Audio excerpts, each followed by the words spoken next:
एक सप्ताह से उत्तर प्रदेश के व्यापारियों और कारोबारियों के भीतर जो डर और दहशत का माहौल था, आज डिप्टी सीएम के आश्वासन के बाद कम हुआ है। डिप्टी सीएम केशव प्रसाद मौर्य ने जीएसटी रेड में शामिल अधिकारियों को हिदायत दी है कि अगर किसी भी व्यापारी को अनावश्यक परेशान किया गया, तो उन्हें प्रताड़ित किया गया, तो अधिकारियों पर सख्त कार्रवाई होगी। सरकार ने ईमानदार व्यापारियों को समझाने की कोशिश की है कि उन्हें घबराने की जरूरत नहीं है, डरने की जरूरत नहीं है। उन बेईमान और टैक्स की चोरी करने वाले व्यापारियों को है जो राजस्व को नुकसान पहुंचा रहे हैं। लेकिन शायद विपक्ष को ये चुभ रहा है। विपक्ष ने जीएसटी की छापेमारी पर सियासत शुरू कर दी है और अखिलेश हो या फिर मायावती, दोनों ने जीएसटी कार्रवाई के बहाने सरकार पर निशाना साधा। तो आज इसी मुद्दे पर हम चर्चा करेंगे, लेकिन सबसे पहले एक खास रिपोर्ट आपको दिखाते हैं।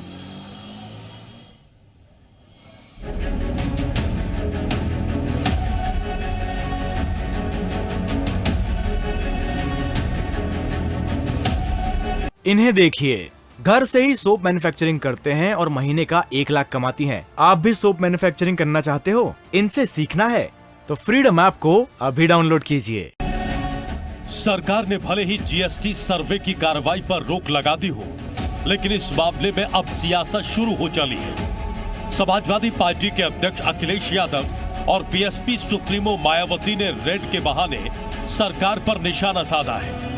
सपा मुखिया अखिलेश यादव ने तो छापेमारी को निकाय चुनाव से जोड़कर सरकार का घेराव किया है। जीएसटी की रोक नहीं लगाई, समाजवादी पार्टी से डर के जीएसटी पे रोक लगाई छापे पर। जहां भी छापा पड़ा है वहां भ्रष्टाचार अगर शामिल नहीं है तो बताइए। समाजवादी पार्टी और व्यापारियों से घबरा करके भारतीय जनता पार्टी की सरकार ने छापे की रोक लगाई। बीएसपी के अध्यक्ष मायावती ने जीएसटी को कारोबारियों के लिए जंजाल करार दिया है।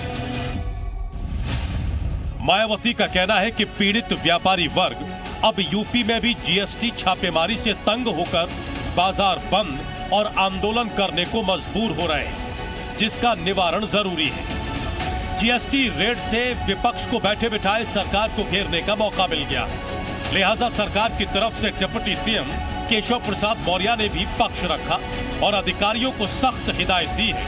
केशव प्रसाद मौर्य ने ट्वीट किया कि व्यापारी बीजेपी परिवार के सम्मानित सदस्य हैं। सरकार व्यापारियों के साथ है। कोई अधिकारी अनावश्यक व्यापारियों को परेशान करता है तो उसे दंडित किया जाए। विपक्ष राजनीति न करे। जब सरकार में थे तब गुंडों के सरदार थे।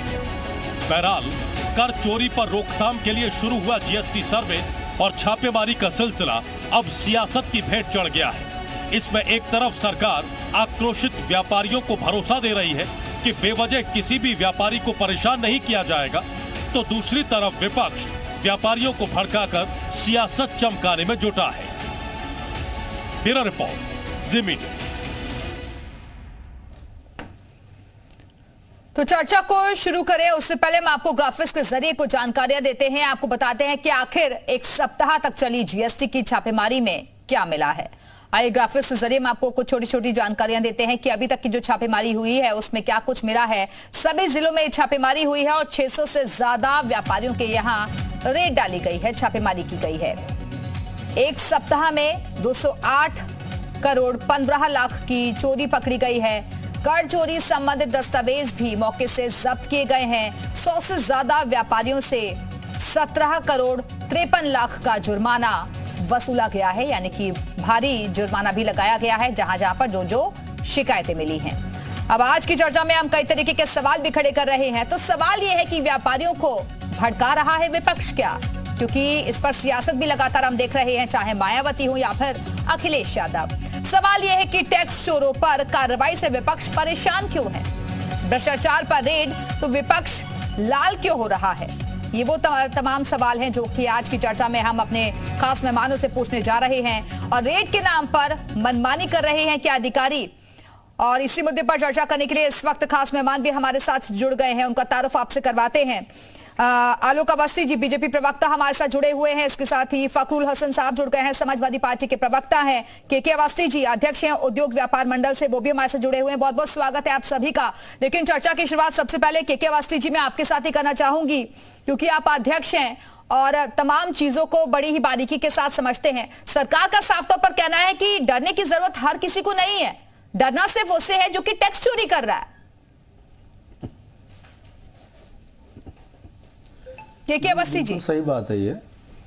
और जी मैं बोल रहा हूं, मैं जनहित उद्योग व्यापार मंडल का प्रदेश अध्यक्ष हूं।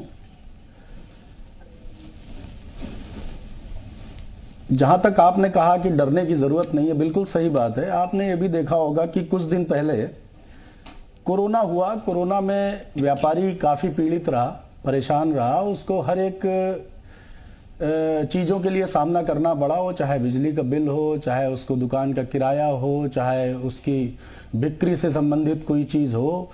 उसका बिल्कुल लगभग 3 साल तक उसका व्यापार बिल्कुल ध्वस्त रहा, समाप्त। ये समझ लीजिए कि वो उस समय अपने रोटी रोजी के लिए परेशान था। उसके साथ और भी लोग जुड़े थे जो उसके दुकान में कर्मचारी थे, उनके भी परिवार थे, प्लस जो मालिक था उसका भी परिवार था।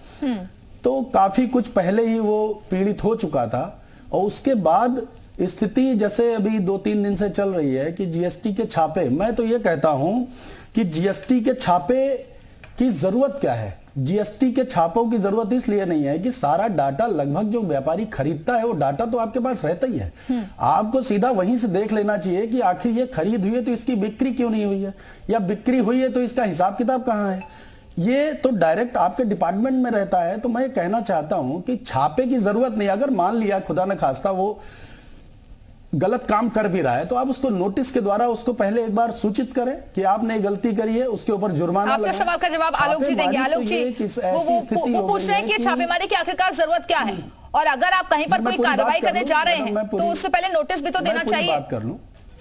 देखिए दिव्य, जो आपके माननीय व्यापार मंडल के जो सदस्य बैठे हैं शायद जानकारी एकत्र नहीं कर पाए ठीक से, मुझे ऐसा लगता है। मैं स्पष्ट कर दूंगा, शायद उनको मेरी बात से ये समझ में आ जाएगी।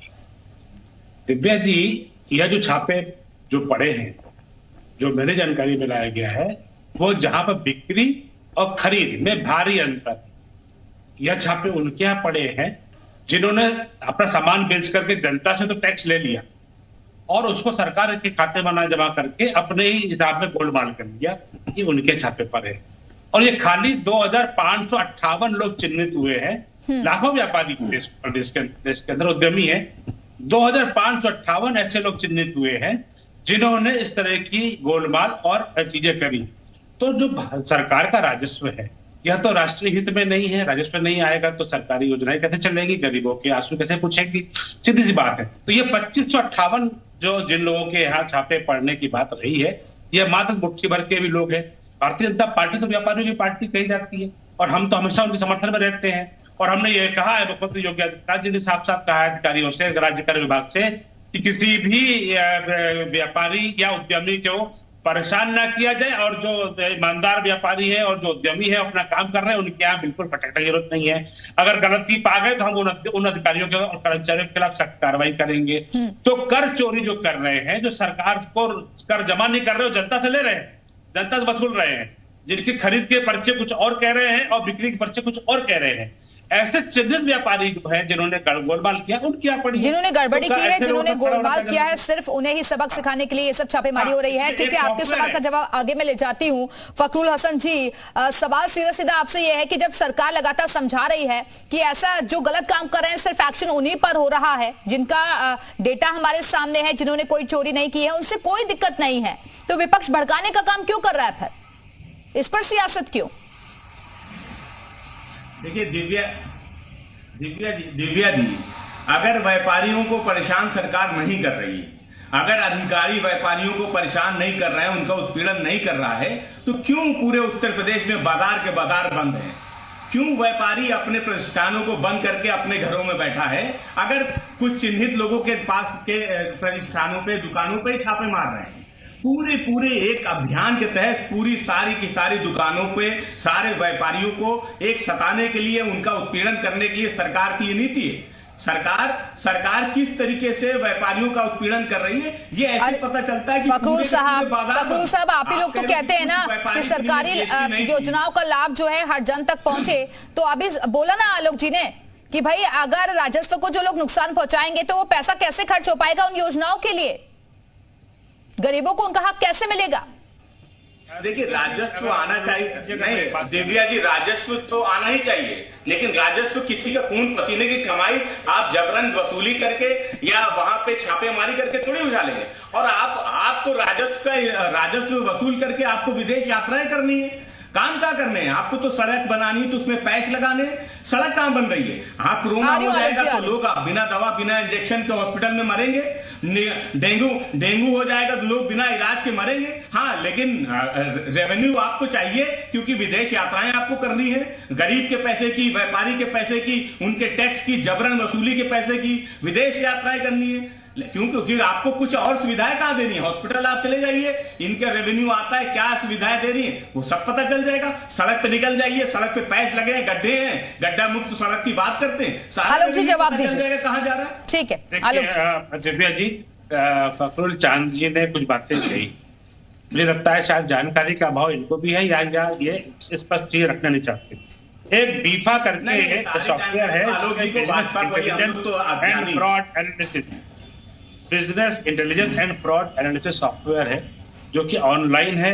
जो इन्होंने बात कही थी हमारे व्यापारी मित्र ने कि सारी खरीद और बिक्री के खाते तो सरकार के पास मौजूद हैं, तो ये सॉफ्टवेयर ही चिन्हित कर लेता है कि आपने 1 करोड़ की खरीद करी और कितने करोड़ की बिक्री कर डाली, उसके बीच का हिसाब कहाँ गया, उसका टैक्स क्यों नहीं जमा हुआ, इसलिए हो रहा है। और दूसरी बात मैं ये कहना चाहता हूँ, चांद साहब, अगर सरकार जनता के हित में काम कर रही है तो आप जनता को भी भ्रम क्यों फैला रहे हैं? कोरोना काल में भी यही आपके नेता अखिलेश यादव जी ने यही किया था कि वैक्सीन के नाम पे जो है भाजपा वैक्सीन बता करके एक भ्रम ऐसा फैलाया कि लाखों लोग आपके जो समर्थक थे उन्होंने जो है टीका नहीं लगवाया और कई लोग काल कबलित हो गए। और अगर हम टैक्सेशन में और इस तरीके से अगर राज्य की व्यवस्था को चौपट करेंगे, हम आपकी तरह से नहीं है कि जब आपके समय पे खनन में जो है 500 करोड़ रुपए की वसूली करते थे, आज वो हमारे पास 5000 करोड़ रुपए की बस हमारे यहाँ जो टैक्स जमा हो रहा है। आपके समय में राजस्व 13000 करोड़ रुपए आता था, जो एक्साइज आता था, आज वो 36000 करोड़ रुपए आ रहा है। तो यह 3 से 4 गुना का जो अंतर आया है, यह हमारी ईमानदारी का सबूत है। आपके समय में नकद बिक्री और खाते में चोरी और गोलमाल हो रहा था।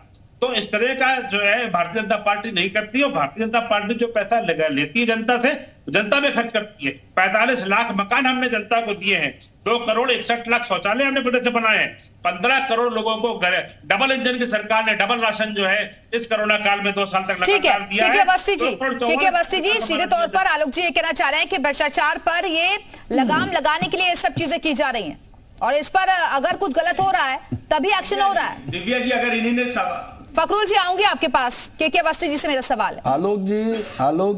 आलोक जी ने ये कहा कि ज्ञान का अभाव है।